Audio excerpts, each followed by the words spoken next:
Fantastic. A very warm welcome to all of you.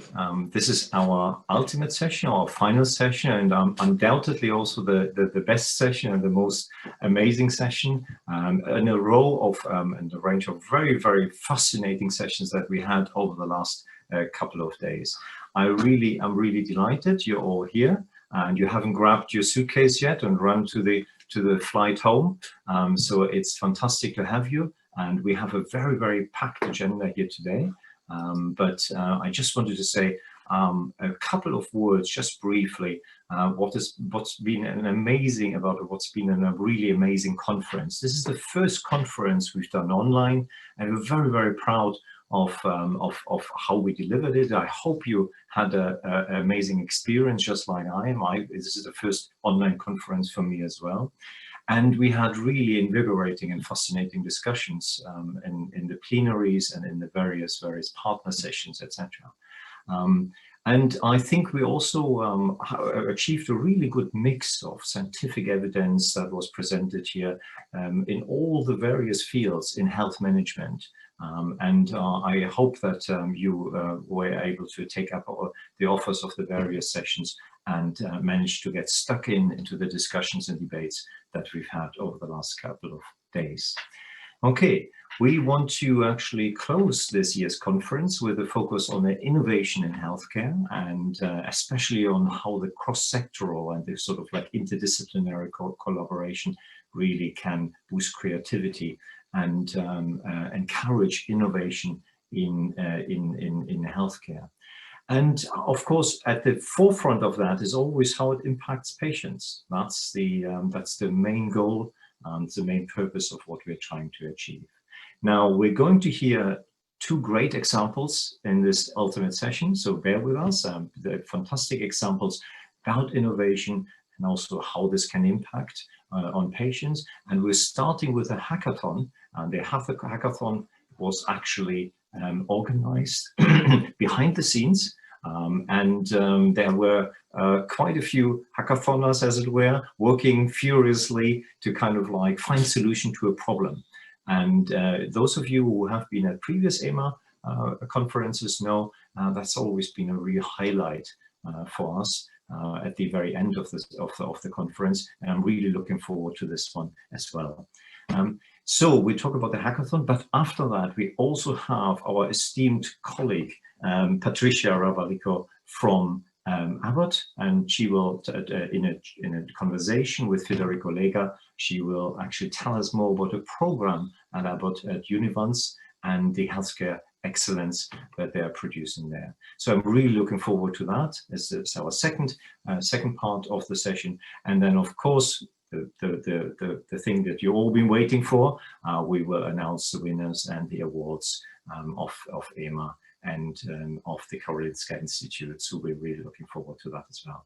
So I'm going to kick off now with the EHMAthon and the hackathon. So we have Dr. Menno Kok, who is the managing director of EIT Health, and he will be kindly introducing this year's hackathon. The floor is yours. The floor is yours, Menno. Thank you, Axel. That's for the nice introduction. And also thank you, people from EHMA, for the fantastic collaboration that we have had over the last few months, culminating in as you said, Axel very rightly said, a furious weekend of energy and inspiration, which is sort of the short description for what we would call a hackathon. What I'll give you now is a very brief introduction into what actually EIT Health stands for. So how we work, how we actually connect to the hackathon, how we can connect and how we have been connecting to EHMA. And I hope you can see my presentation appearing now. For the Benelux region, actually Benelux and Israel, a few slides on EIT Health first. On the left, you see our building. It's an old building, just post-war, and it has an interesting staircase built to it. This was last year. The staircase was there just for nothing. It was there to celebrate its birthday of the building. And what happened in 3 weeks' time, without an invitation, without a prize, I would say almost inappropriately without a prize in this session, 300,000 people actually climbed these stairs and just to be there, to go up, to go down, and to enjoy the event. I think you have joined this event for more than just being there and climbing chairs, but it shows something very positive about people. Namely, they want to invest, and they want to invest in the amazement, they want to invest in surprises, but also they want to invest in a way that they can actually show that they contribute to something. So now, in the following slide, I will very quickly take you through EIT Health. This is EIT Health's goal. It's a big organization. We like to promote better health for citizens, strengthen healthcare systems in Europe, and contribute to a sustainable health economy in Europe. And I think with these three goals, we're not so far away from what EHMA is actually doing. So the partnership couldn't be better aimed. So what you missed is just a few words. So here are the real images, and I'm going to throw a lot of images to you. This is the partnership that we actually represent from partners from industry, the large stakeholders, top universities from Europe, research institute, providers of healthcare, payers. Very important to have around the table when you talk about innovation, incubators and cities and regions. And this is some of the activities that we have. Just an example, these are the boot camps that we have been running, come very close to hackathons, not really the same thing, where we actually take young entrepreneurs with great ideas and bring them into building healthy and viable companies. So this was just a very short introduction into EIT Health. You want to know more about this, my email is on the level below. And if you just Google EIT Health, you will find us very simply on internet. So be in touch. Now to the hackathon. So this is the important and the exciting part. And that actually took place last weekend, let's say the last weekend, because it started Saturday and it ended Monday, on how to secure healthcare delivery during pandemic episodes, either current episodes or future ones. I will take you quickly through what the EHMAthon was, and then introducing the teams that were actually there. So a hackathon in these days online, that's really a challenge. It was certainly our first hackathon online, and this is what it looked like. So this was one of our key speakers, Marco Zanoni, who talked about risk, about insults to our society, about being exposed to extraordinary conditions and dealing with it. And of course, that was what happened to our partners as well, and to the 23 participants that we had from 17 countries in the hackathon. We had 8 coaches, 6-member support team. We had 3 experts on board, 2 speakers, 1 trainer. We actually went into a sort of gym, a personal gym. And of course, we have 4 jury members that I will introduce just slightly later to you, that will look at the final results of this hackathon. And I would say 23 official hours of work in 3 days. Those were only the hours that were officially in the program, and I'm not counting the later evening hours, the early nights, maybe the sleepless nights, and everything our 23 participants put in to get to 6 fantastic results. It was all about teamwork. This slide really represents teamwork. This is what it looks like. High ambitions, great sports, and also collaboration. The only way to get there, the only way to get a real result out of this is by good collaboration. And this is actually the challenge that we try to answer. Can we secure healthcare delivery during the next pandemic episode? This is how it worked out.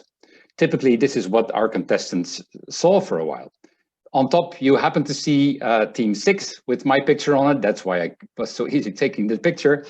And on the bottom, you see this sort of room with tables, and each of the tables actually represents one of the teams. We had 6 teams, each of them had a coach, and we had a few flying coach and experts that ran around from one team to another.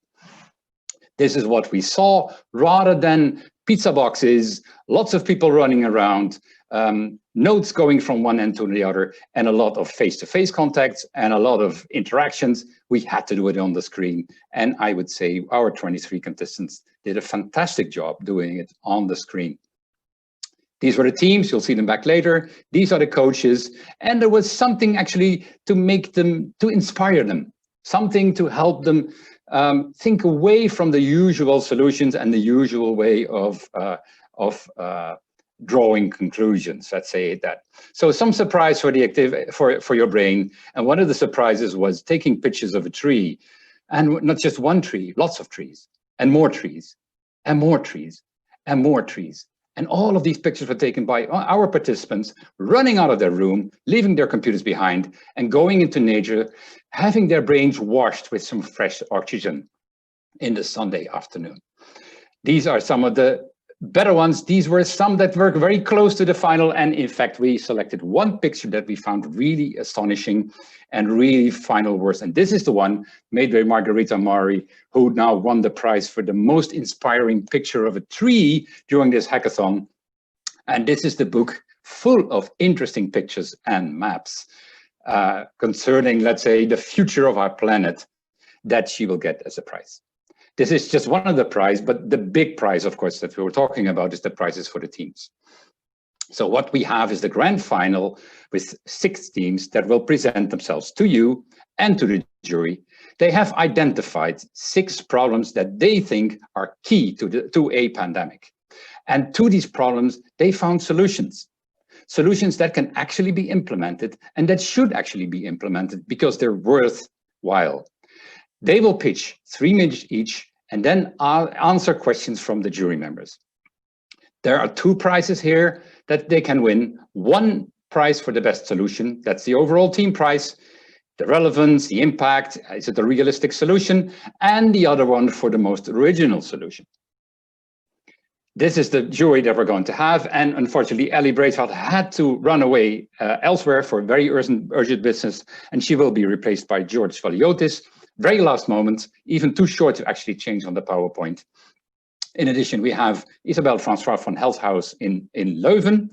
We have Akvil Zalatorid from my team, EIT Health, and we have Sjoerd Mentink from the Philips company. They will be asking the questions. They are the jury members, and they will actually point out the winning teams. This is what they will be looking at: the relevance of the identified problem, the potential of the solution, the realism, can it actually be done? Will it work? The quality of the pitch itself, and let's say their overall impression of the entire thing. And then on top of that, point 6, they will look at the originality of the solution, because of course that would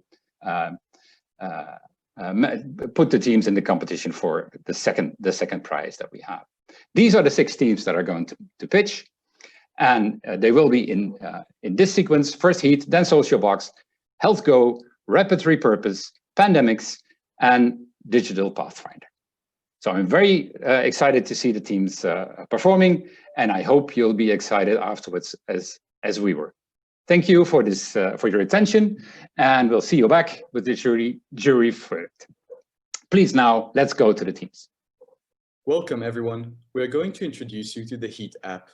Well for everyone at all time, and the story of Jenny. Jenny is 66 years old, and like 50 million Europeans, she was isolated, overwhelmed, and did not get her chronic condition treated appropriately from March to November 2020. She felt lost in the ocean of information and couldn't keep up with the guidelines. On top of that, Jenny also lost 6 of her friends from COVID. But it doesn't have to happen that way for every future pandemic. Let's see how things can be different in the future with our Heat app. The Heat app will empower primary care workers, trusted figures among our communities, and restore the lost connection between the healthcare sector and our communities. We identified 2 key aspects of communication with the public that failed during the COVID episode and that urgently needs to be addressed. The first aspect is the one between the general public like Jenny and our health ministries. The second one is between patients like Jenny's and the GPs. The Heat app solves easily both issues by putting GPs back to the center of the communities, as is pictured in this painting. Let me explain further. The app anchors the GP at the center of its community. Thanks to the Heat app, GPs will have a platform to communicate to their communities about the important and reliable information concerning the next pandemic. We firmly believe that the status of doctors inside the communities as respected figures will allow guidelines and messages to be heard and understood. Indeed, 92% of the people fully trust the GP. As you can see on the schematic, we're fixing the information flow between the government and the public. During the last pandemic, government's communication fell on a deaf ear. From now on, people like Jenny will know what behaviors to adopt in order to protect themselves and the others, thanks to the Heat app. The second aspect is to secure the continuous medical monitoring of people during pandemic episodes, especially those suffering from chronic conditions like Jenny. Did you know that in excess 50% of people are going to die because of neglected NCDs during this pandemic? I didn't. Hence, it is crucial that the HEAT app also acts as a multilingual, accessible telehealth platform to ensure that GPs keep contact with the most fragile patients like Jenny. For HEAT to be efficient, it will be equipped with an artificial intelligence to sort out and deal with the simplest requests and detect the most urgent ones that require a doctor. So how will the next pandemic look like with HEAT? HEAT will provide primary care workers a streamlined and easy solution to stay in contact with the patients and deliver the information and care they need in a sustainable way. Now, our dear Jenny feels much more safer and doesn't fear for her health. So thank you for your attention, and as our team firmly believes, science is no longer the bottleneck, but winning the heart and the minds is the key. Thank you very much. Thank you, Team HEAT, for a fantastic presentation. Now we have 3 minutes for Q&A, and I would like to start with George. Can you hit it off, George? You want me to start with a question? Yeah. Yes, of course. Yeah. So my question is, how do you factor in the accessibility of this? If it's an app and it's a lot of older people who we might want to target, what's your ideas about connecting it to people? Will they reach it? Yes, we try to factor in by making the app as streamlined and simple as possible, which means it only has 2 features, literally communication and the contact access with the GP. So we want to also the GP to advertise this product to the patients, the most vulnerable one, by saying it's very easy and that they can at all time use it. And as we've seen, our seniors are increasingly becoming digitalized and more have technology literacy, if I may say, and have the capabilities of using such simple apps. Thank you. Isabel, can you follow up with a second question? Yeah, sure. First of all, very relevant issue that you're trying to target. Although I follow the comment of George, it was also one of my comments, not only about the usability, but also not everybody has a smartphone or not everybody has internet. So that might be an issue. And the other thing I was thinking about, well, you put GPs in the center. When I talk to GPs here in my environment, they say like, we have so many things to do. I'm not sure whether they would have time to deal with inputting, if that's what meant, to inputting content and to inputting all these new guidelines. They sometimes say like, I don't even know the newest guidelines. So yeah, I'm thinking about that. How can you make sure that the GPs will find the time to do this, to implement content? Yeah, sure. We can see your point. Thank you for your question. Well, this kind of app would help GPs to optimize their work, because thanks to artificial intelligence, they would gain time in understanding which patients is more urgent to be seen. Therefore, they will, gain time and optimize their work. For sure, like GPs would be helped by communication officers and government to find the information and to implement the information to the app.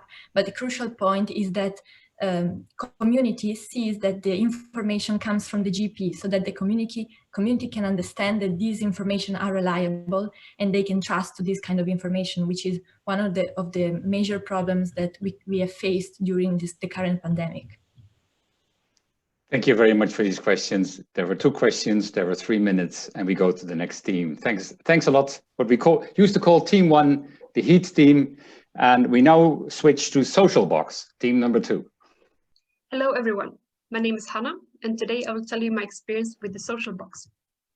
First, I would like to introduce you to a new friend of mine. This is Mrs. Garcia. 2 years ago, her husband passed away and her family moved abroad to work. She has often felt lonely and has struggled with depression.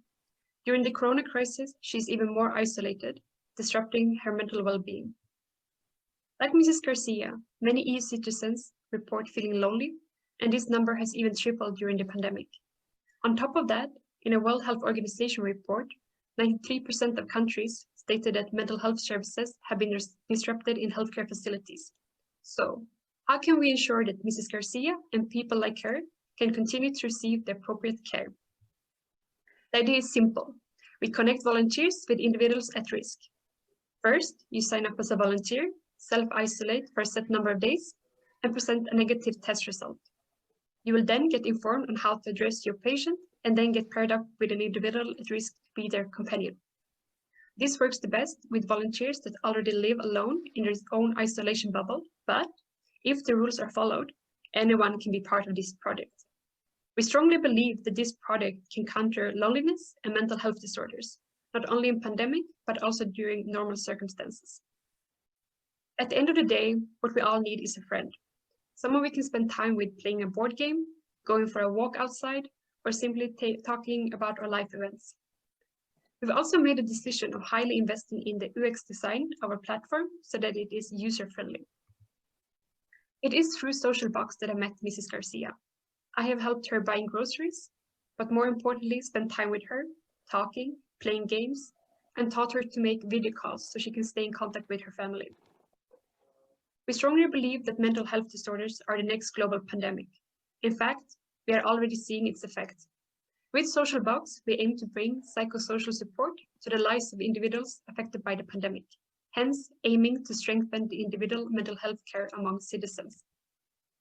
There are 4 main stakeholders that we have identified.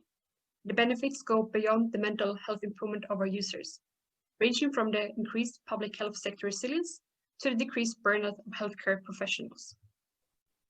It is absolutely important to us that we build a trustworthy product that correctly guides our patients, helps them feel less isolated, and takes data security seriously. Therefore, we will spend the first few months in prototype design with a further launch, follow-up, and assessment. Our long-term goal is to bridge the distance between patients and volunteers through a sustainable service that supports their mental health burden. Social Box launches a vision of healthcare rather than just a mere product. Will you join us on this journey?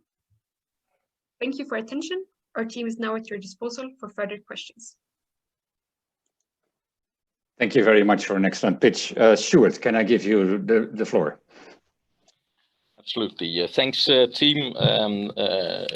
Very serious issue in society and definitely growing. And digitization of mental health care is very necessary. My question is regarding whether you as a team considered how to involve the volunteers and the people at risk of mental health issues, how to involve them in the co-creation process of your solution to drive adoption, because I did not see that really from your pitch. Thank you for your question, and good afternoon to everyone, first of all. And to address your question specifically, we discussed as a team the possibility of including already some projects that are being developed under the same burden, the mental health disorders, with some volunteers that are willing to participate in this sort of projects. So our main goal, or the first step that we would take, would be to approach those organizations, to present them our solution, and to actually to go after the pool of volunteers that already exists and may show interest in the possibility of participating in a project like this. And as for the other side of the equation, the elderly people, or the ones that don't necessarily need to be elderly, but that suffer from mental illnesses, we put the social support services and the institutional service on the identification of those cases instead of them being the direct users of the application. So basically, we have social support services in between our solution and the ones who are at risk. And those are the ones that will do this work of pulling out the ones in need. Thank you for the question. It's very relevant. Aquile, can you take the next question for this team? Yes, hello, and thank you very much for an inspiring presentation. My question would be, as I understood, you are primarily targeting chronic patients and the elderly population. Have you considered broadening the adaptation of the solution to the broader target audience, such as anyone lonely and maybe without having chronic condition as per se set for one? Because I can see that this is a huge problem that we are currently facing. Definitely. Thank you for the comment on that regard. We obviously used a persona as an example, which is a very clear and defined group. But of course, that our plan is to actually expand this project to other groups. And in the ideal situation, this is a project that stands on its own, even outside the current pandemic. So we definitely believe that this is a project not only to be perceived right now with a specific and with a special care that we need to have because of the current virus, but we think there's a follow-up to this that can also be expandable to other target groups. Thank you. So this is the end of the adrenaline shot for Team 2, and we'll go to Team 3, which is the Health Go team. Welcome, everybody. Let me talk to you about Health Go.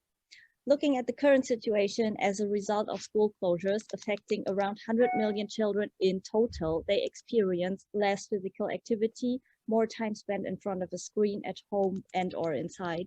They get less balanced meals. The health monitoring is poorer and the control of medication is not there, such from school advisors or nurses if necessary. So all these factors are risk factors for children suffering from chronic diseases such as diabetes type 1 or asthma. That equals a number of 10 million children affected. So what to do about this? Our technology aims to ensure a self-responsible healthcare delivery for children up to 15 years in a playful manner, focusing in the first step on children with diabetes type 1. You may ask, why we choose this group? Fair enough. We focus on this group since the research on this topic is not yet elaborated yet. Also, consequently, not being adherent to the therapy results in hypoglycemia, leading to ketoacidosis, requiring intensive care. So what is our project idea about? Health Go, a game that uses the technology of the most played and successful mobile game that was downloaded over 1 billion times, Pokemon Go. As you see in our first mockup, we adopted the design of Pokemon Go with an interactive map containing checkpoints and objects to collect. The menu has 4 proposed features. As you see, a physical part, but let me guide you through the 3 additional parts, such as food monitoring with rewarding system based on the composition of their meal. Furthermore, a medicine monitoring option with a calculator for insulin units based on their food intake. And finally, monitoring part of sugar blood levels. So why is our idea so unique? It incorporates both gaming and monitoring the health status of the kid. And also it includes the parents in the game so that they can actively monitor their kid. What are now our prospective plans for the next years? Looking at the collaboration established between Movember Foundation with Fortnite aiming to improve men's health, we look forward to a partnership with Pokemon Go and launching the first prototype next year in Sweden and the Netherlands. Our main goal is 2023 to launch the game in 5 additional countries per year. These are the prospective stakeholders involved in this project. And also our main goal is to reduce the ketoacidosis incidence by 20% and improve their overall quality of life also by 20%. We based this assumption on the study conducted by Lieberman in 2001, and we wish to achieve it by 2023. Let me present you our team, and we are very happy to hear your questions. Thanks for the very inspiring presentation. It reminded what you want to do remind me a bit of an app that is already there, which is called Yum Runner. I'm not sure whether it's an international app. I don't think so, but it's an app in Belgium where indeed children are motivated to walk, run around, eat healthy, drink healthy, and so on. But I understand that you focus on really this chronic disease of diabetes, not all children in a total. So I understand that. And I was wondering which type of other chronic diseases would you focus on? Because you were saying that diabetes type 1 would only be the first one. What would be the other types of chronic diseases that you would like to focus on? So, hello. To answer your question, we're considering also after do the pilot project with the diabetes type 1, and later we're going to look on the asthma and adapt our product for the patients, the kids who are suffering with the asthma. So this will be the second step to expand our the app and make it like applicable for other current conditions. Can I ask one other question, Menno? A very quick one. Is it a paid app? So we are considering two options. These will be the free of charge, but then the parents have to pay like an annual subscription fee, or we are considering with the advertisement. However, we were thinking about the advertisement, what type of advertisements can we allow, because those are kids and that we are very concerned with the exposure. So we only consider those which are will provide like the more on will be the healthy lifestyle. So we are only considering on this. So to promote the healthy lifestyle with those advertisements. So these are two options we're thinking about. Thank you. Sjoerd, you have time for a very short question, and Team Health Go, you have time for a short answer to that question. Very short. Have you thought about integrating this program in the actual curriculum of the schools of the children? Because that may perhaps help the adoption, the relevance, the support of to the kids. So to answer shortly your questions, we were thinking that the parents had the chance to follow their children, and we are very concerned with the sharing of the data with the third parties. So at this, we are even keeping for the families to the choice upon them, share or not, even with the physicians. So these could be considered upon if there will be the agreement from the families, from the parents and the kid, if they want to share their information with others. Thanks a lot, team 3. We are going to switch to team 4, the Rapid Repurpose team. Hi, everyone. We are Rapid Repurpose. We aim to address the problem of healthcare systems that need a way of rapidly retraining and repurposing available resources and key functions during a crisis. At the same time, due to the downturn, a lot of newly unemployed workers from numerous industries are available and willing to work in society during pandemics. We want to go ahead and look at a case study, the United Kingdom, where we're seeing that simple tasks such as patients being able to go ahead and eat, it's not possible because of a nurse to patient ratio that isn't optimized. We want to go ahead and also look at what the NHS was like a few years back. There were 107,000 vacancies in the NHS. And if we were to take a step back and look at the auxiliary vacancies in the UK, in the NHS, there's a gap that already existed, and we can fill that with the auxiliary staffs that we can go ahead and get repurposed. In terms of our vision and value proposition, our solution primarily relieves the burden of understaffed medical personnel during a health crisis by identifying gaps in the health system, rapidly retraining and mobilizing a pandemic-driven unemployed workforce. Rapid response comes into 4 key category areas. Basically, we sit between healthcare delivery systems, government funds that rapidly can provide training to public universities, unemployed resources, and placing those resources back into healthcare delivery systems. When there isn't a pandemic, we can take the same approach and focus on other crises, such as homelessness, immigration, child hunger and poverty, food crisis, and climate crisis. In terms of our revenue and business model, our approach is an app-based exchange platform with a robust back office function that interacts between key stakeholders. The unemployed willing worker to government, a public university, health systems. We want to go ahead and address all of these key players in the ecosystem, and we are confident a healthy revenue model will be found through engagement through the stakeholders. In terms of the next steps, we would like to go ahead and have introductions to healthcare delivery stakeholders in need, introductions to universities willing to participate, and to government crisis teams. Thank you. My 2 team members are Deville and Alberto, and we welcome any questions. Thanks a lot, Team Rapid Repurpose. George, can you kick it off for this team? Yeah, thanks. And thank you, Team Rapid Repurpose. That's a really interesting concept. So my question is around regulation and ownership. So who do you see as being your primary purchaser of this service? Like, who's going to be the accountability in your governance framework? Because is it the government? Is it health services? Who do you see buying this? Hi. So my video doesn't seem to be turning on. It says we hear you. Host. Just go ahead. Yep. Okay. All right. Okay.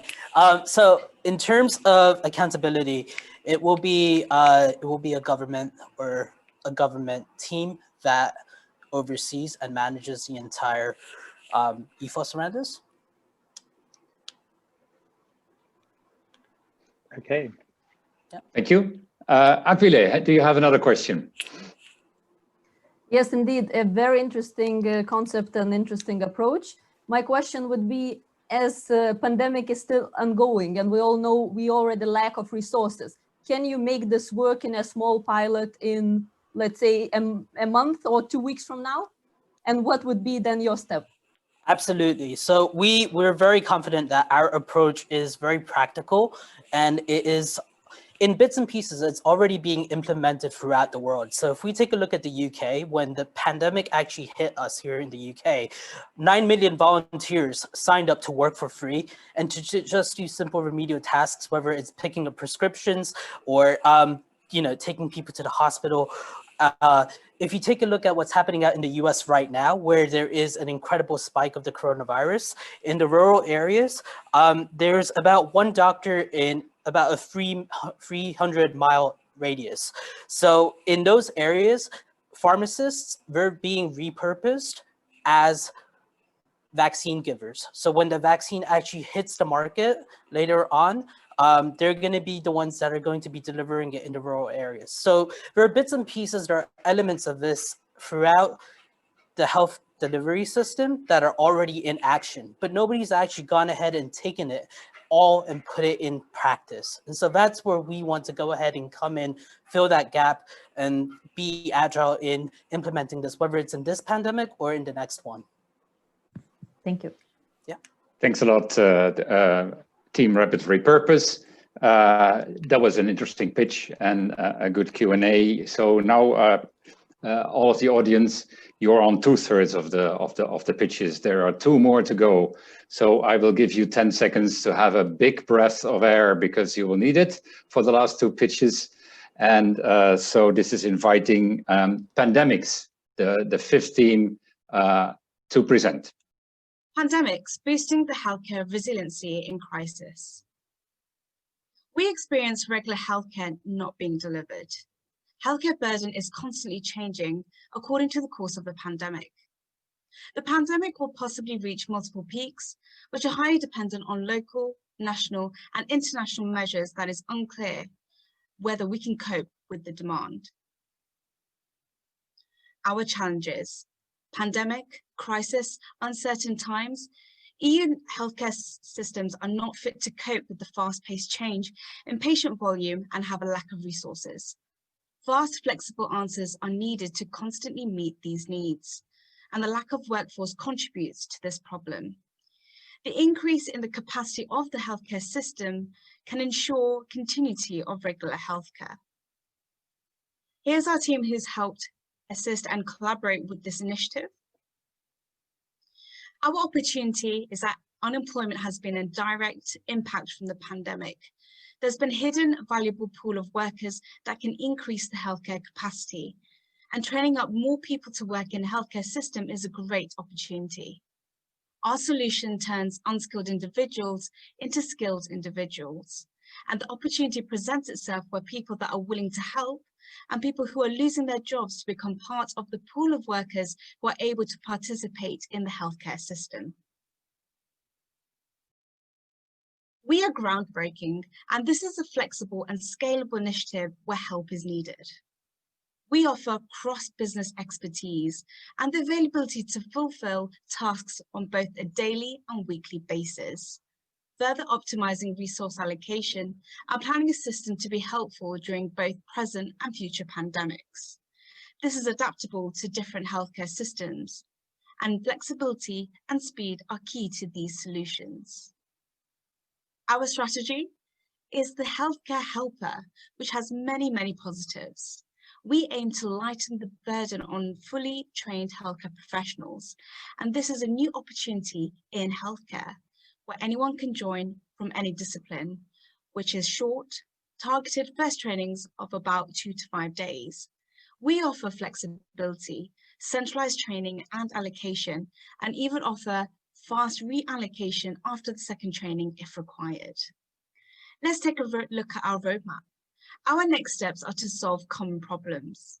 We validate our riskiest business assumptions, talking to our main stakeholders, and of course, identifying an e-learning platform, as well as how to reach our target group. And then we can go into pilot execution, serving our society to make this a reality.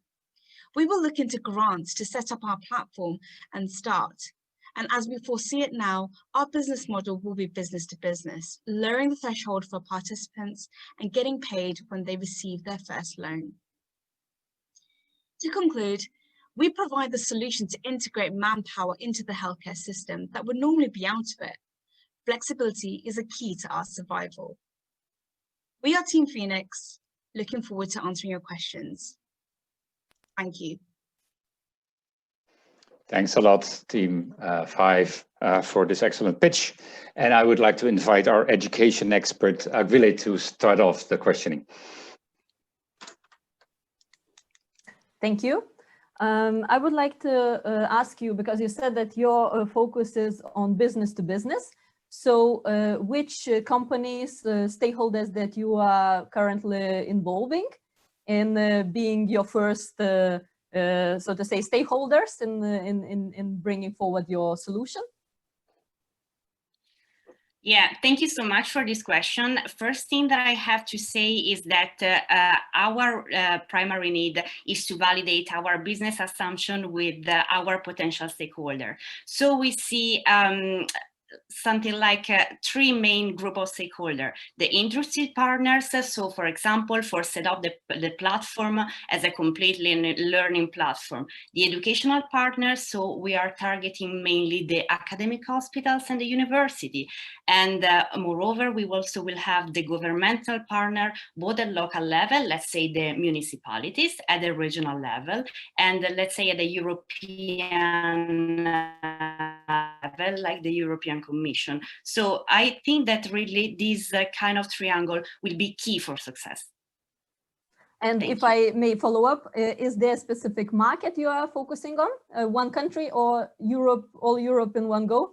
Yeah, so as I said before, we really need to validate and to talk with our potential stakeholder and sponsor. We had a deep dive during our conversation during the hackathon this weekend on Dutch healthcare system, and we are also keeping an eye on Germany, but all these assumptions need to be validated. For example, if we take a Dutch scenario, we can say that we will have our academic partners, let's say Erasmus University in Rotterdam or University of Amsterdam, our industry partners for the platform LPX or ADX.org, and as a governmental partner, the municipality of Rotterdam and Amsterdam, and let's say also the Institute for Employee Insurance, for example. Thank you. Thank you. So let me not forget to congratulate Margareta with the winning of the prize of the most excellent picture. And then pass the word very quickly to Isabella for a question. Yes, the question I have for you is which kind of roles do you see that these people that are trained in 2 to 5 days could take up? I think I saw that you wrote down COVID-19 testing. Can you really train a person that is not that has not maybe a medical background into taking these very specialized tests that here in Belgium only medical doctors or very specialized nurses can do? Well, let me jump in as a physician in this question.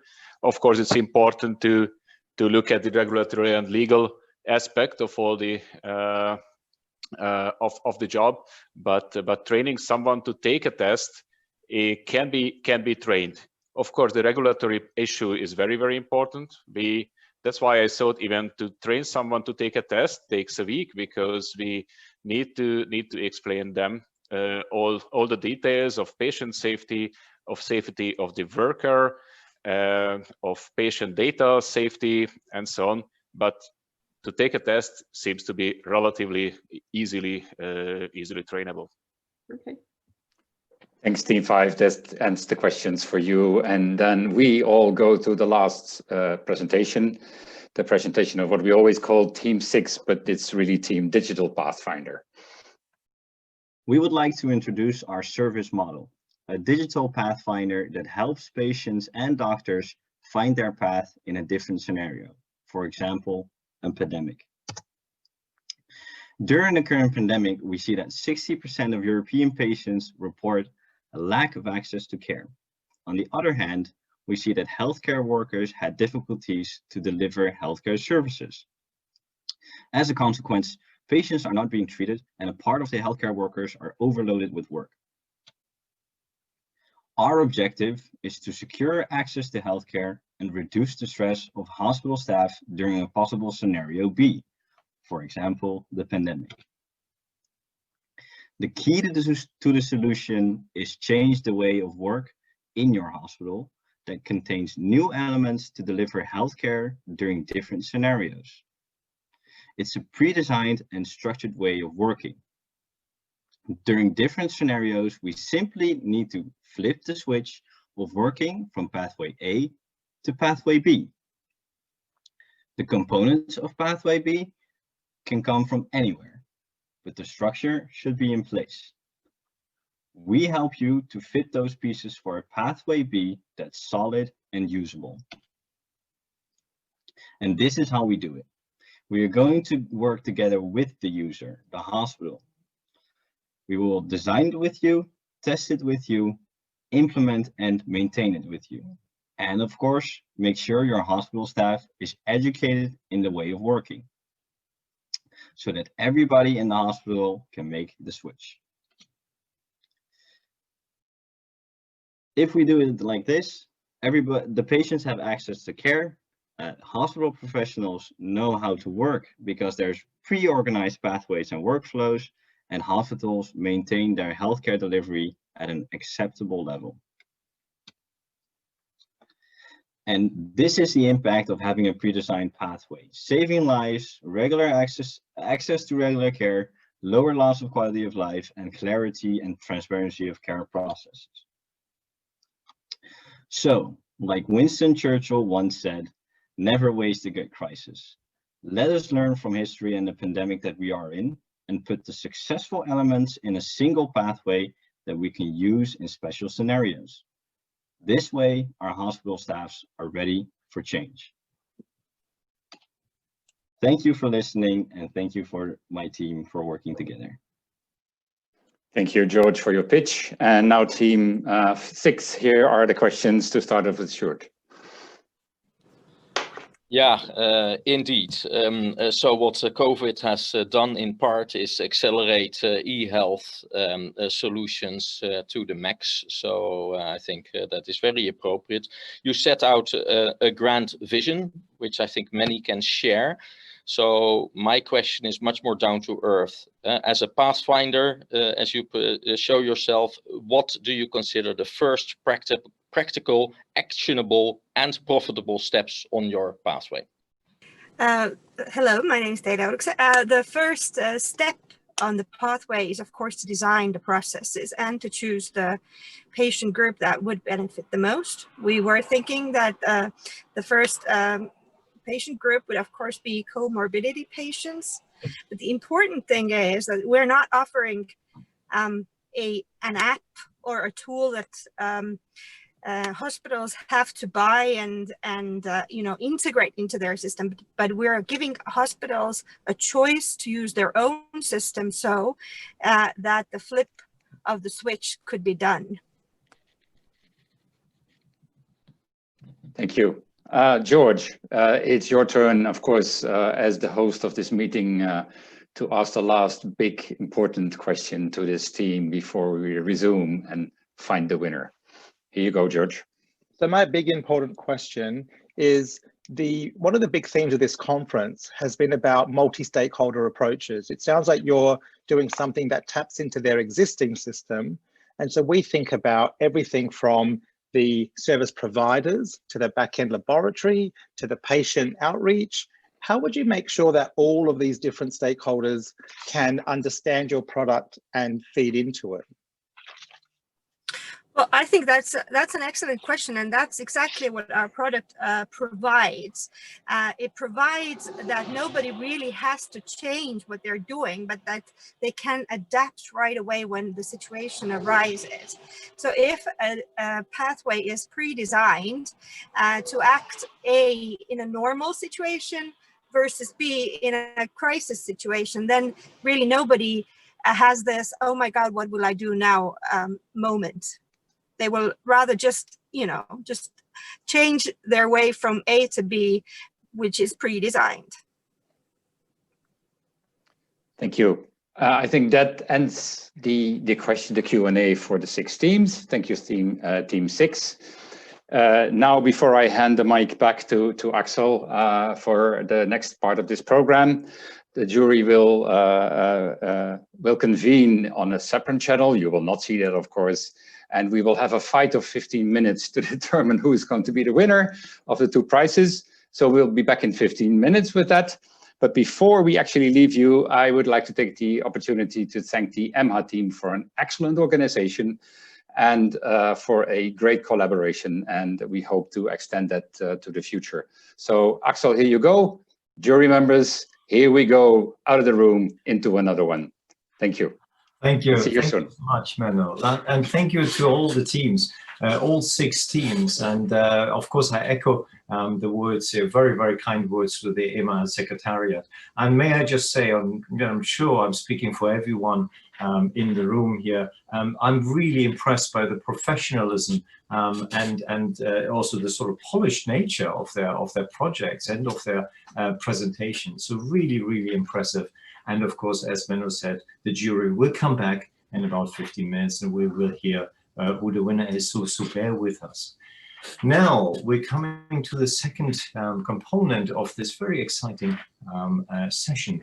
And I am absolutely delighted to actually, that we have managed to have here an expert from Abbott and talking about the Univant's healthcare excellence. And I just want to say a few words why it's so important. I mean, Abbott really has been at the forefront, I think, of the knowledge translation from science into healthcare, developing solutions really for individuals, for people across the world. And I think they have a wealth of experience in this. And in particular, because they're at this intersection of information, medicine, and healthcare management. So how do you manage these solutions? How do you implement them?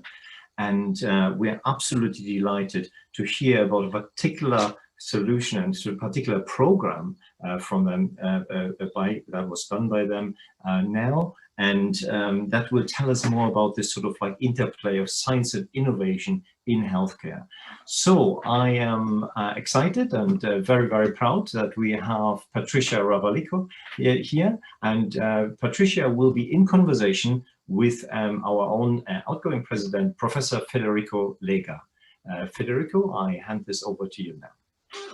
Thank you very much, Axel. Welcome, everyone. Welcome, Patricia. Thanks for being with us and having also chosen EHMA as a partner for Univant. We're really, really happy to have the opportunity to go along with Abbott in this big venture. It's a global initiative. It's very comprehensive. It's something really unique. Let's say to an extent, it's a program that's facilitating the knowledge transfer among different countries and initiative and transformations, innovations. But I would like to start with you. I mean, if you can clarify why Univant, what stands for Univant? So this unify and avant-garde, so the concept behind, because this is a truly a great idea of how we can create a new waves of partnership between the system and the industry. I think Univant is just the linking pin we were missing. So please, if you can just tell us a little more about what drove you actually in this direction.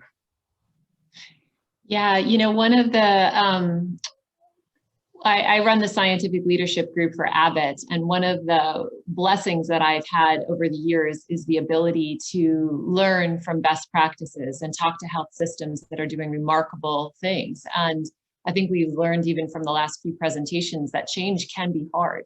And a lot of those that are successful at that achieve measurably better healthcare, but those best practices aren't always written in manuscripts or always read. And so what more can we do to enhance that knowledge translation? And so it was in that spirit that we created the Univance of Healthcare Excellence Award, finding healthcare teams who have unified, so that's the Uni and Univance, across the care continuum, and as you know, create avant-garde solutions through novel thinking, novel processes, novel use of laboratory insights to change care.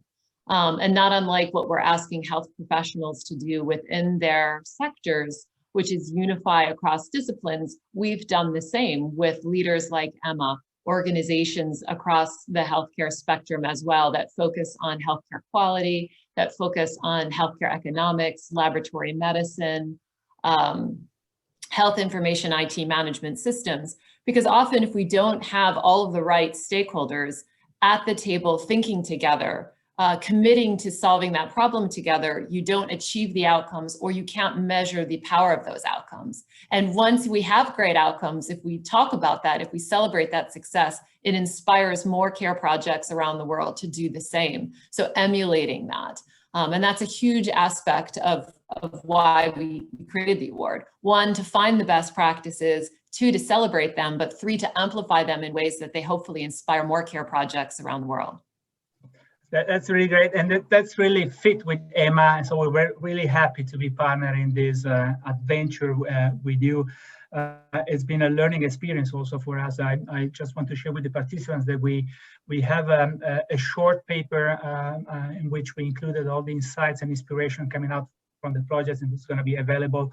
And we developed in collaboration with you, Patricia and Abbott. So we're very happy to be on this train, which is a train. It's not anymore a bus. I mean, it's going so full speed, and it's increasing. And now you're going to give us some figures about the awards right after. But before, I just want to share with you the fact that having the opportunity to work as a judge in this award, we had a view on the on the number of different area in which the Univance Award actually impact in terms of making visible innovation.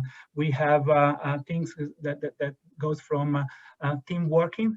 We know that value-based care actually is very much based on team. We have reorganization using business modeling and putting the patient experience at the center of the delivery, which is again another key area. We have a patient centricity in all aspects. We have digitalization.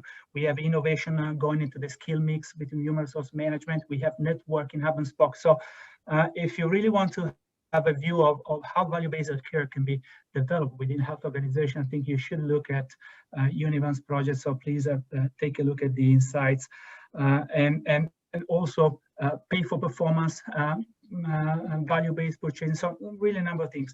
So Tricia, can you tell a little bit about we just have the second edition. So what are the plans actually, the past and future of Univance? Yeah, we've been so impressed. One, I think the reach of all the partner organizations, the diversity of the organizations, and then the specialties really complement the wide reach. So we've reached millions, which has been truly remarkable. We've had over 141 countries engaged actively on the website. We do have hundreds of applications each year. And we're seeing growth in terms of the number of applications that get submitted, and even just recently, the number of applications that are getting recognized, with a doubling in 2020 relative to 2019, which is in and of itself remarkable because there's a pandemic going on. And so healthcare systems have been challenged all the more, and yet innovation comes from challenge. And I think that's what we learned even with the hackathon a few minutes ago, right? When you're forced to change, and we all have to change, and we all continue to do better, we have the opportunity to think differently, to leverage stakeholders differently. And so to be able to have more care practices this year than ever before, I think speaks to, one, the growth of the program. It speaks to the innovation of health systems. We are so honored to have many of the winning teams present here at EHMA. We're so honored that EHMA played such a substantial role, and the paper you discussed, we're really proud of, because, honestly, we have so many different ways to share information, whether that's on the project level, whether that's on the capacity level, whether that's on the capabilities and competencies level. And so I think you'll see a lot more articles being written, evidence being out there to really help in this value-based healthcare transition. Great. In a few moments, you're going to announce the winners of the edition. So we're really proud. Yeah, actually. absolutely. In fact, I was gonna, we have a really special video that really, I think, kind of shares some of these winners in a very energizing way. What I'll just say is another just quick thank you to EHMA.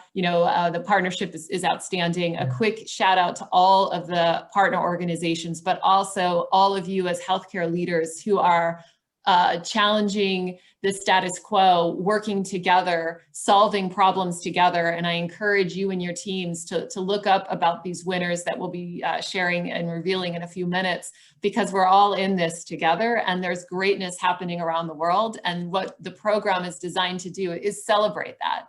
And so without further ado, I'll ask maybe our video to come up so the winners of the 2020 Univance Healthcare Excellence Awards can be shared. Yes.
Excellent, Tricia, really good.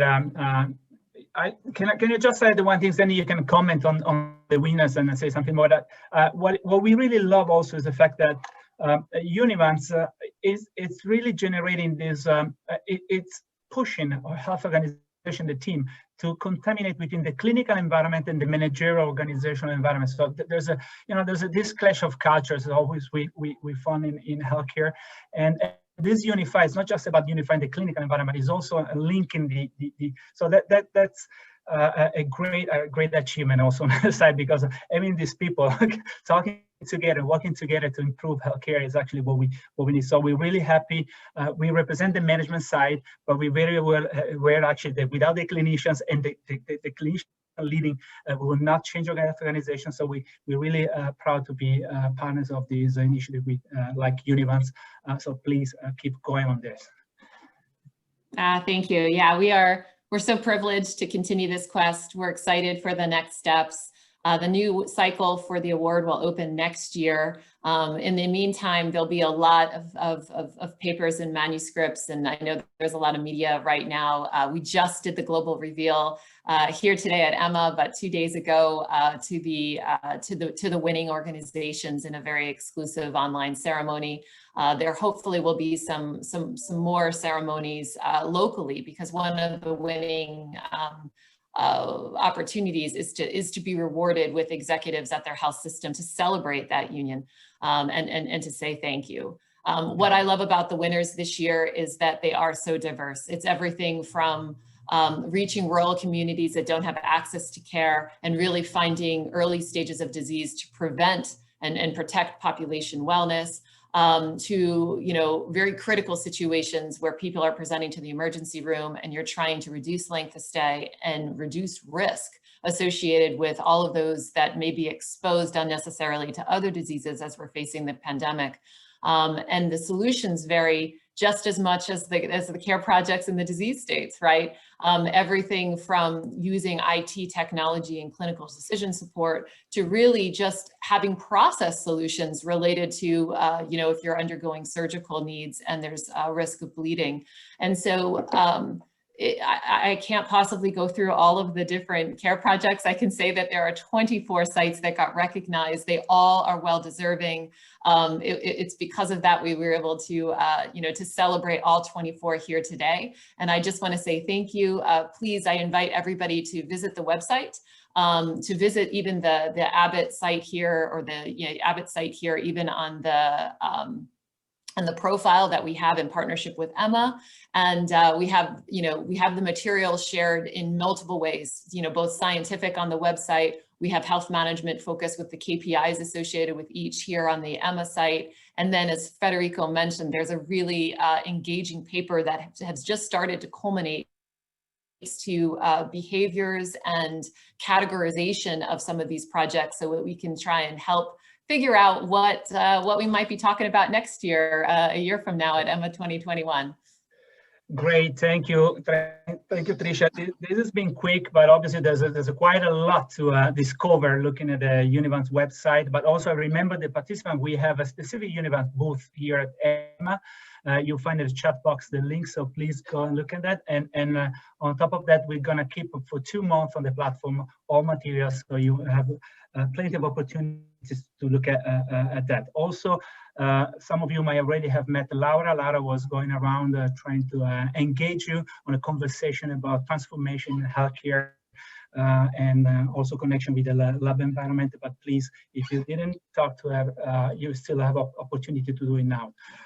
Tricia, again, Univant's it's for us a key asset at the moment in EHMA, because it helps us also to identify and transfer knowledge through globally to the projects and then the programs actually were awarded and also participating in the project. So thanks a lot for being with us today. I just want to do a sort of a virtual clap hands to Univant and the winners, especially, which really did a great job. So really great.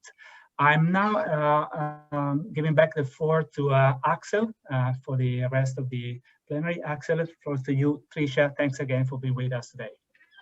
Thank you, Federico. Thank you so much, Patricia, and thank you so much, Federico, for sharing and being in conversation with Patricia. We're absolutely delighted to have you, Patricia, and of course, Abbott here. And can I just say, so inspiring, that to work at that interface between clinical and sort of like health management, hospital management, etc. And absolutely delighted also that you've chosen this venue here in this arena here to announce your winners. And can I just say, in the chat on the side, we have the link as well. Congratulations to the winner, and you can find all the videos of the 24 care projects in the Univant's booth as well, as Federico said. Thank you so much, Patricia, and thank you, Axel. Yeah, thank you. Great. What an inspiring kind of like talk. I really love that. So we are moving on swiftly to the winners, and I'm going to hand back, I think, to Menno, if that is correct. I think the EHMAthoners will find out now who's won in that competition. Menno, are you there? Can we? We are there, thank you. And we had I have witnessed a very energetic and very interesting jury encounter. And I will only hold the mic for a very short while, because George Valiotis is going to take it over from me and announce the 2 winners. Actually, the winners of the 2 awards. That's how I would have to say it. George, here you go.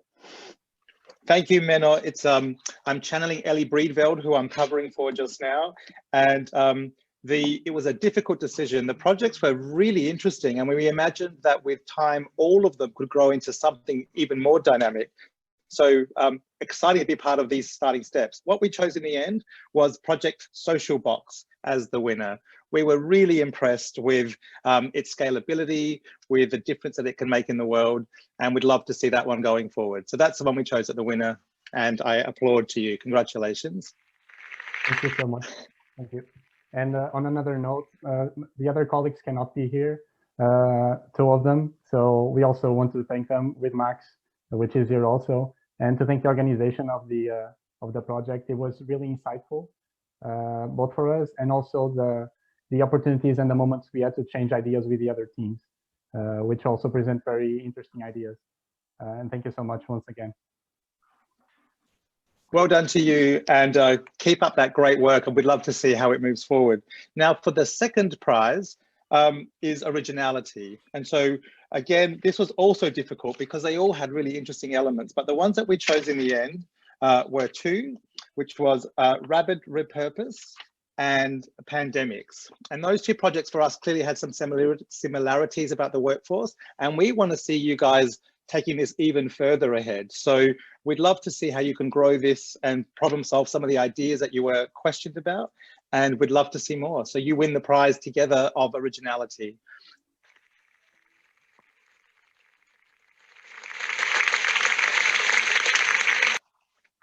Congratulations, congratulations.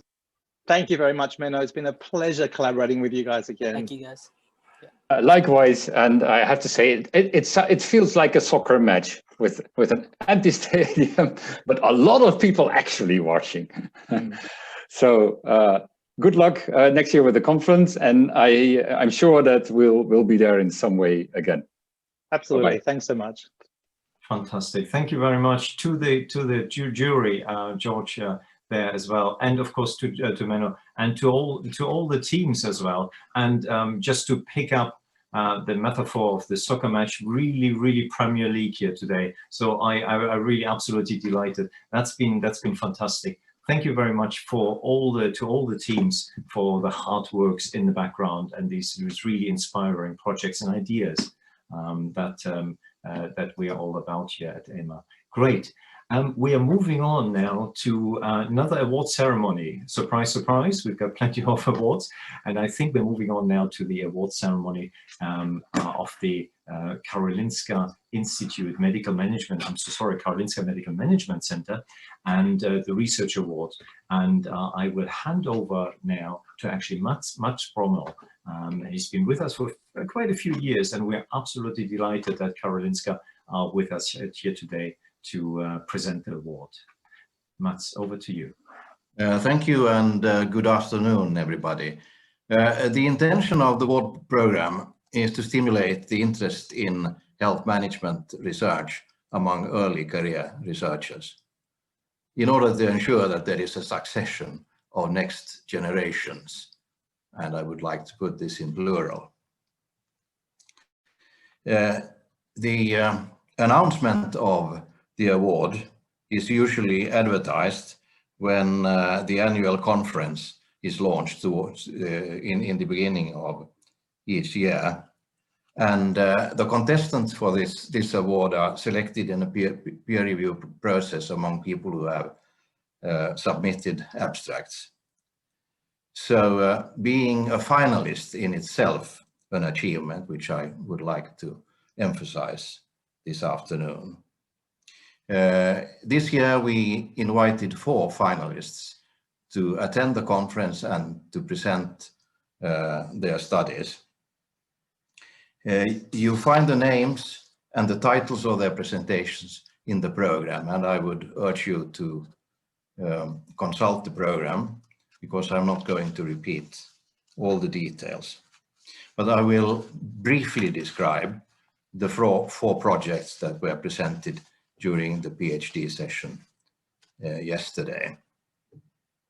The first one was by Dr. Noor Al-Rabie from the University of Toulouse-Capitole. This was a study investigating how co-locating self-employed healthcare practitioners promote collective actions in successful co-location-based practices. This was seen as an important tool to promote the recruitment and retention of especially GPs in rural areas. The second presentation was by Ruth Weitzberg from the Myers JDC Brookdale Institute in Jerusalem. It's an interview study of hospital managers and physicians who face dilemmas due to their roles as dual agents, as they are committed both to the success of their hospitals, but most certainly also the well-being of their patients. It was fascinating to see in this study how managers and physicians alike, by and large, I need to add, shared the same strategies to handle this dual challenge. The third study was about citizen participation, presented by Ludo Glimmerveen from the Vrije University in Amsterdam. It is based on an in-depth case study utilizing ethnographic methods to study the involvement of participation in a small town elderly care home in the Netherlands that was at risk of being closed. And the fourth study, presented by Doreen Hertruys from the Maastricht University, was about patient profiling, or patient segmentation, if you prefer management speak, in order to tailor type 2 diabetes care. This study utilized a large clinical database, and which was analyzed by highly sophisticated statistical methods. But most interestingly, it was also combined with 2 Delphi studies among experts in order to assess relevant characteristics for patient profiling.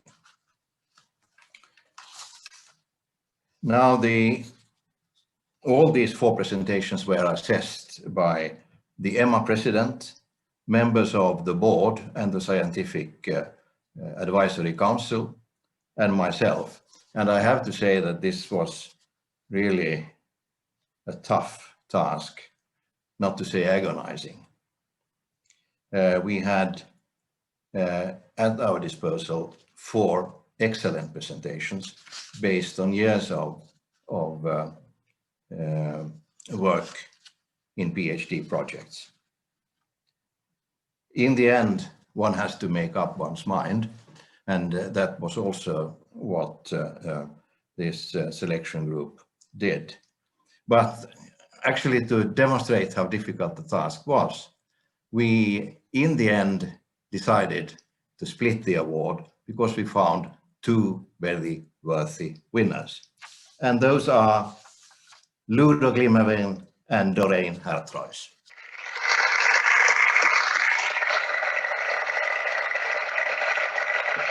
Congratulations to both of you. Thank you very much. Thank you, Mats. Well, I think actually, first of all, congratulations to both of you. Fantastic. And thank you very much, Mats, for the wonderful prize and award. Actually, you sponsor every year. So it's a fantastic one. And as you said, it really is about promoting young scientists and young EHMAthoners, whatever we call them. So we're really, really delighted to have you. Now, I think we actually going to listen to your presentations or short versions of that. Who wants to go first? Is that they are worth listening to? Okay. Doreen, you want to start? Yes. I think Doreen's froze at the moment in the. Okay. Ludo, do you want to go ahead? Is that yeah, okay? I'll start. I will get my slides. So if everything works well, you can see my slides right now. Well, first of all, thank you, Mats, and thank you, EHMA. I'm very honored to receive this award, of course. And I'm very happy to be able to shortly present my doctoral research here at the closing session. In my study, I investigated citizen participation in long-term elderly care. And I specifically look at efforts of professional provider organizations who actively invited citizen participation in organizing and delivering their services. Well, before diving into my own research, let me first shortly discuss 2 competing ways in which citizen participation is often discussed in academic and policy debates. First of all, citizen participation is often presented as being empowering for citizens, as a way to make services and service governance more democratic and granting citizens with more control over the services that they may use. But at the same time, participation is also sometimes seen as something of a Trojan horse. Despite its democratic appearance, it may also serve to legitimize decisions that have already been made, or to compensate for cutbacks in public spending. And in my research, I was interested in how such competing narratives actually played out within actual participatory efforts. So in my study, I analyzed how concrete pursuits of participation unfold over time, and how we can explain whether such pursuits actually end up empowering citizens or not. My main research question was how actors involved in such initiatives redefine the relationships between insiders and outsiders in the process of organizing health services. And I did not start with a strict operational definition of what citizen participation is or what it should be, but instead I look at how actors themselves define participation and how differences in such perspectives play out in practice. And in my research, I took an ethnographic approach. So I followed participatory efforts from up close as they unfolded over a longer period of time. And particularly, I draw on a single case that I followed for over 2.5 years. And this case was about an elderly care home in a small rural town in the Netherlands. And mainly because of changes in public funding criteria, this care home was not financially sustainable anymore. And it was at risk of being closed. But both the provider organization and the local community wanted to prevent this. And they started exploring possibilities for a joint solution in which citizens would have a more active role in keeping the facilities running. Theoretically, I analyzed participation as a process of boundary work. How do people demarcate what citizen participation is about and what it's not about? And in my study, I identified 3 key areas in which such boundaries are renegotiated, shaping the direction in which participatory initiatives unfold. The first area is whether actors are considered legitimate participants or not. Secondly, boundaries are negotiated to determine which issues fall within the scope of participation and which fall beyond this scope. And third and lastly, I studied to what extent the input of citizens actually has a direct impact across the hierarchy of the organization and whether it's actually being considered by decision makers. So now let me discuss these 3 areas in some more detail and give you some examples from my case study. First of all, the question, who participates in citizen participation? Well, in my case study, the care provider organization invited citizens to discuss the problems that the care home was facing. And they really wanted to show that this is not something that only concerns us as an organization, but it concerns the whole town. So the first meeting of this trajectory was organized not at the care home itself, but symbolically in the middle of the town, in a hall that belonged to a local church. However, they soon found out that there is a second church in town.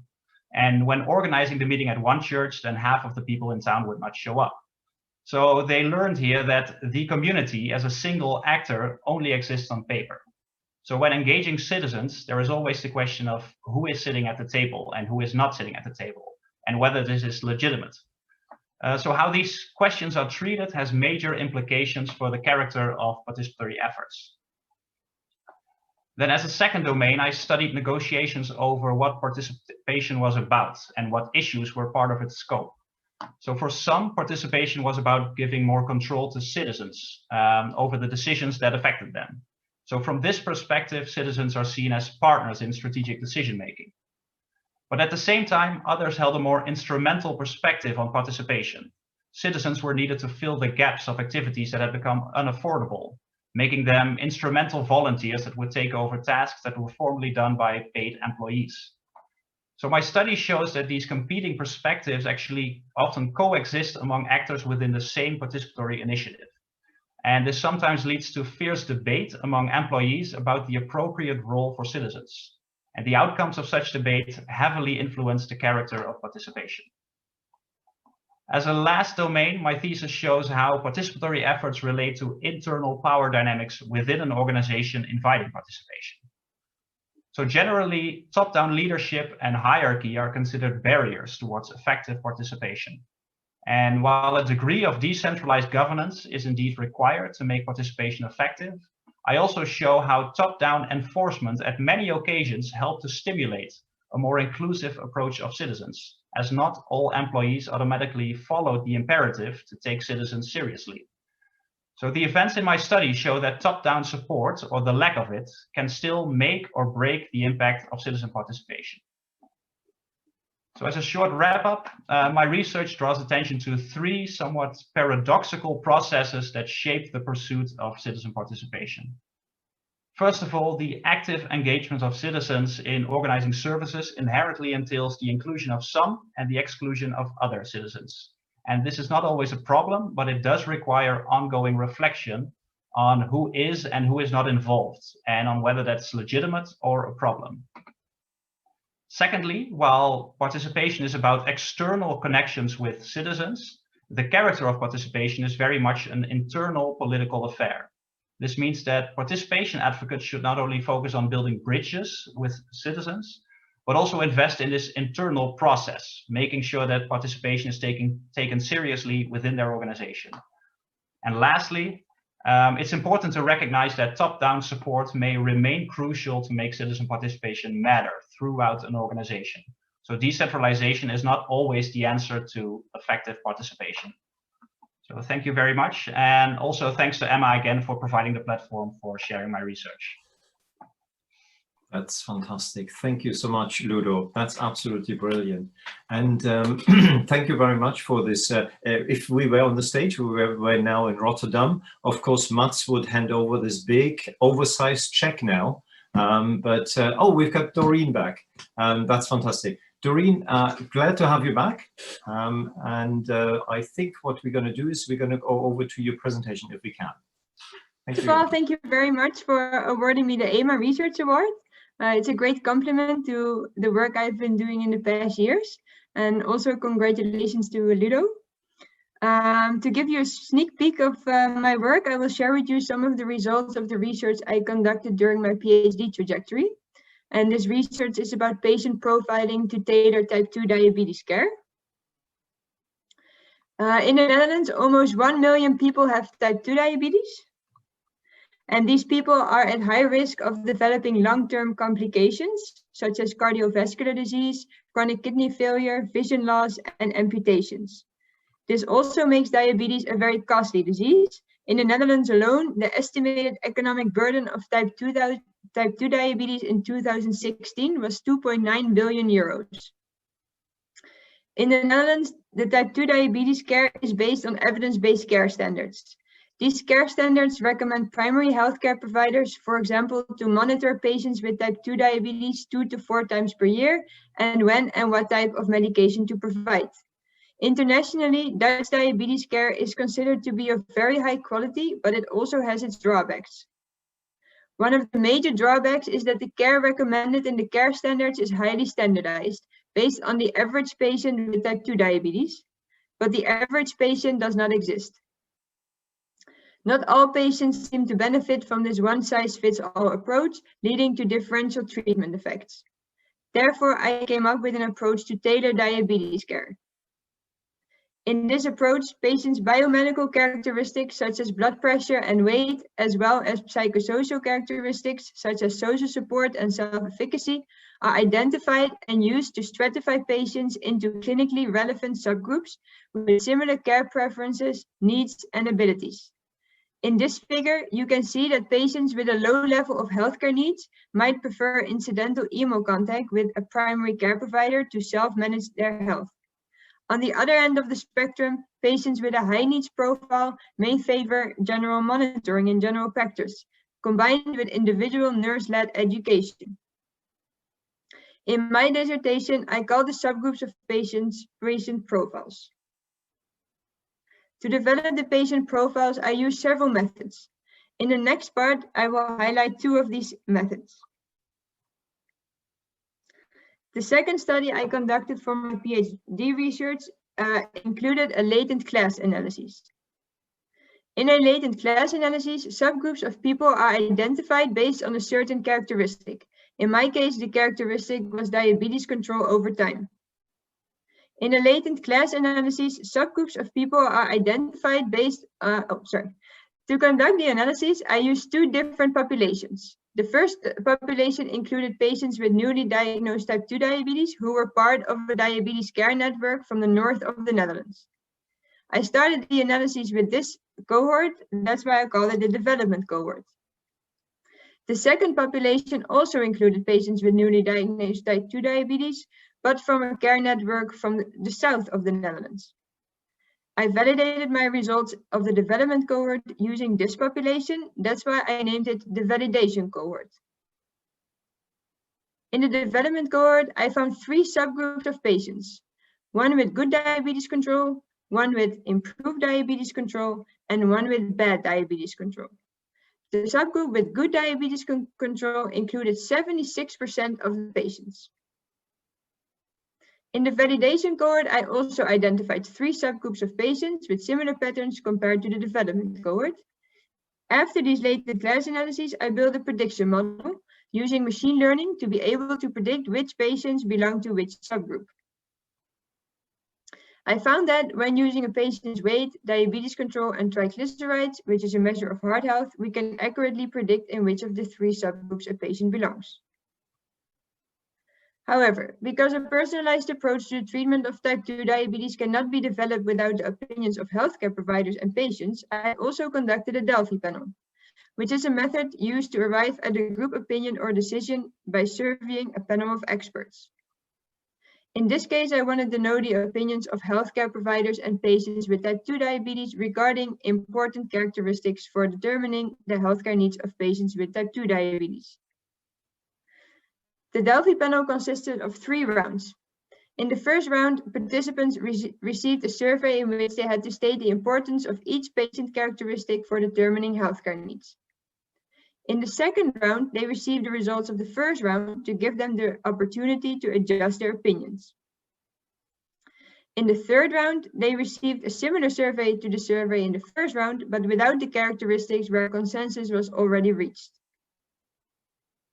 The results showed that healthcare providers found the psychosocial characteristics most important for determining healthcare needs. They rated self-efficacy and quality of life as the most important characteristics. Patients, on the other hand, found biomedical characteristics most important for determining healthcare needs. They rated diabetes control and diabetes medication as the most important characteristics. To recap, I developed a tool that can accurately, easily, and quickly predict the future diabetes control of newly diagnosed patients with type 2 diabetes. This tool can form a good starting point for healthcare providers and patients to discuss further diabetes management. It may also reassure patients belonging to the good diabetes control group and raise awareness about the importance of good self-management control for patients stratified in the bad diabetes control group. However, using this tool, which is based on biomedical patient characteristics to determine the healthcare needs of patients, is only a small step towards tailor-made care. My results, and also that of previous studies, indicate the importance of psychosocial patient characteristics to enhance tailor-made care. Therefore, I propose to add an extra step to the patient profiling approach, one in which healthcare providers and patients have a dialogue on the psychosocial characteristic of the patients.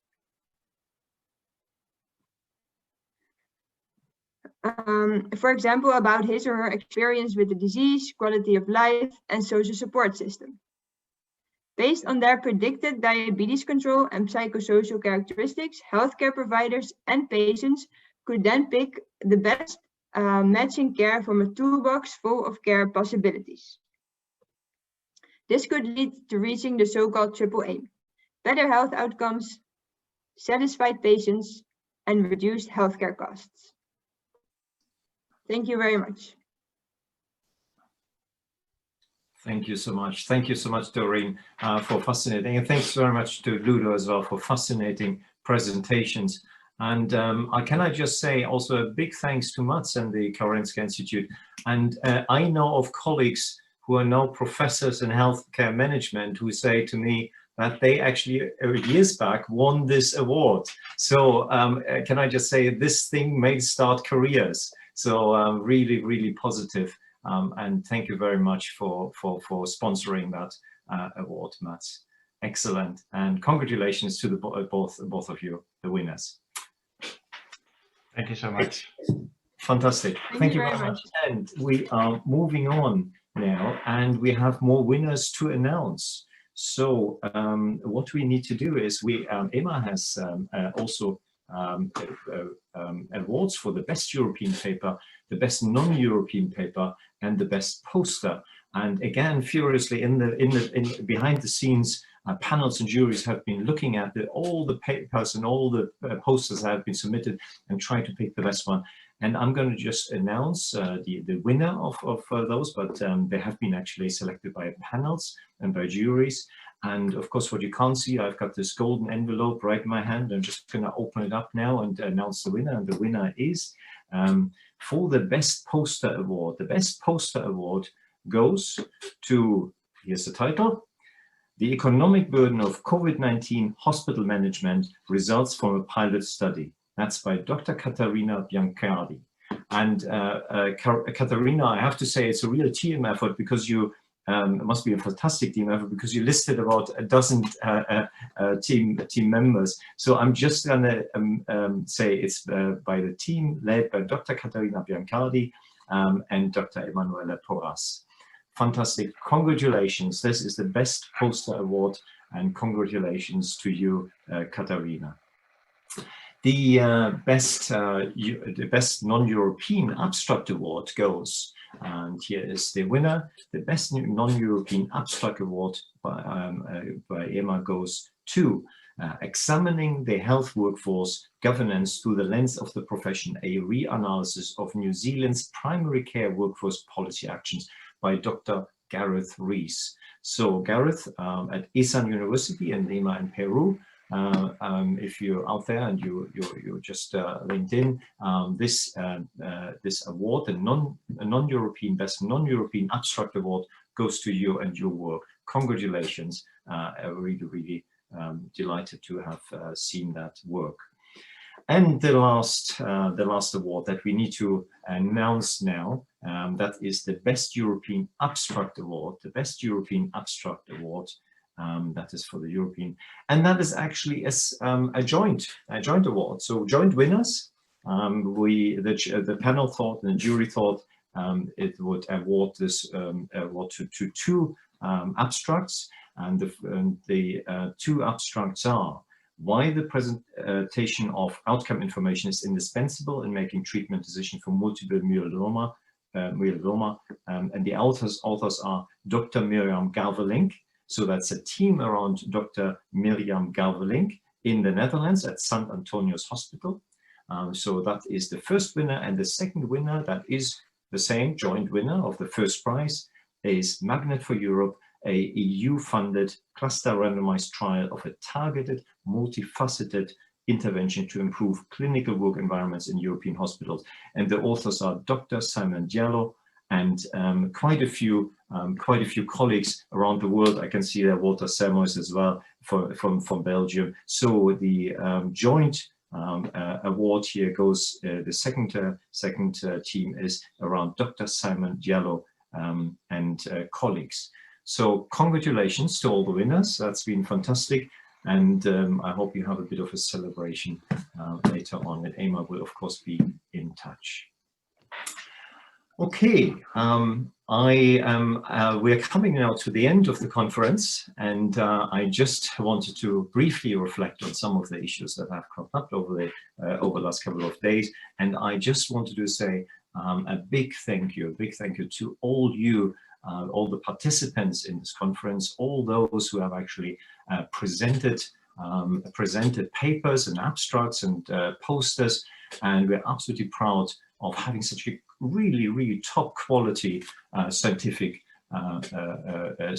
work presented here at the EHMA conference. This has been the first online conference for us. We were all, there's like many other organizations, hit by COVID, but I hope it has been a wonderful experience for you. And my thanks goes first of all, of course, to our wonderful hosts. Don't be fooled by the Golden Gate Bridge in the background. We are actually in Rotterdam, so our hosts are the Erasmus University Medical Center in Rotterdam and the Erasmus School of Health Policy and Management, and of course also the Ministry of Defense, that is the Dutch Ministry of Defense. I would say it in Dutch, but I can't pronounce it. Just And they have been wonderful hosts. They worked with us really tirelessly over the last 10 months and have been very, very supportive during the changes during COVID and worked with us through these challenging times. So thank you very much to our hosts. We also have quite a few partners and sponsors. Next slide, please.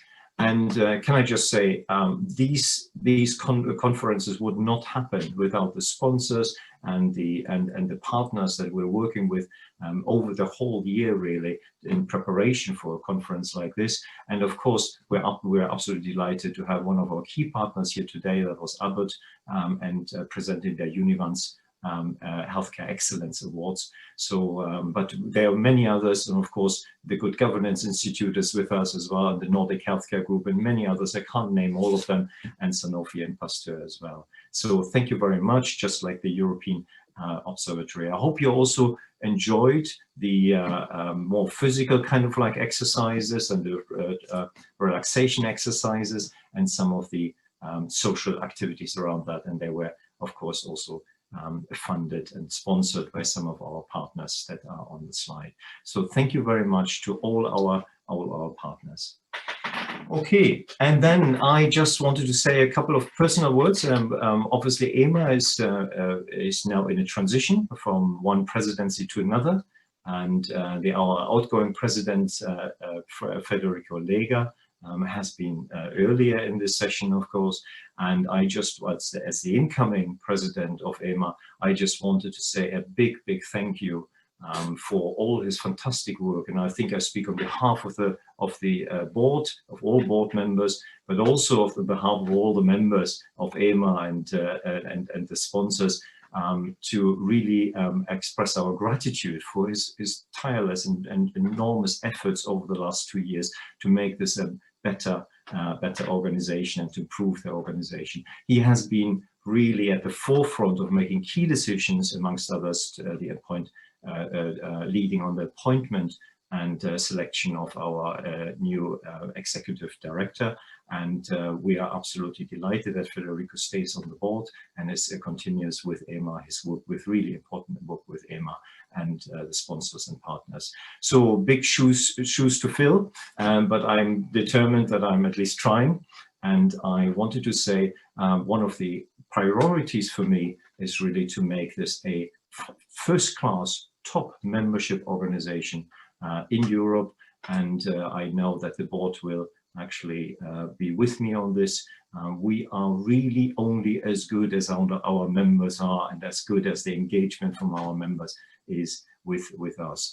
And I'm absolutely delighted that we'll work with a first-class secretariat as well to make this happen over the next 2 years. So I'm looking forward to all the work, but I'm also, of course, very keenly aware of the enormous challenges in this difficult time, and I'm grateful for all your support in this challenging time. Okay, before I conclude this conference, I need to thank the people who really make this happen. And it wouldn't have been possible, really, of course, without the enormous amount of work that has been done behind the scenes, and sometimes behind the Zoom and behind the platforms. And the first big thank you goes, of course, to George Valiotis, our new executive director. He's been with us for a year, and he's really in the process of turning this organization around and improving this left, right, and center. And we're absolutely delighted to have him with us. And we are really grateful for all this work he's put in. And I know he will be looking forward to get some sleep, just like the secretariat as well, after these very difficult 3 days. But it's not just George, it's a fantastic team with him. That's our staff and staff in the secretariat. And I just wanted to highlight and how difficult and challenging this has been, because we actually moved from a face-to-face to a online conference. You practically planned twice, 2 times basically for this conference, and that challenge and that challenge was taken up, and they're really grew with it, and they worked hard.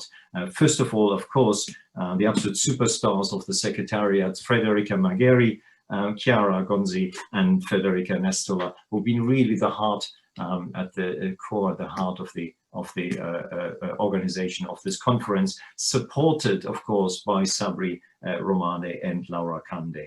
A fantastic team. And if you have the your cursor by your side and you can find the sort of like clapping, and you have a ability to clap, then hopefully you can put your hands together and just join me in appreciating the wonderful work of the Secretariat and its staff, including George and the Secretariat staff members.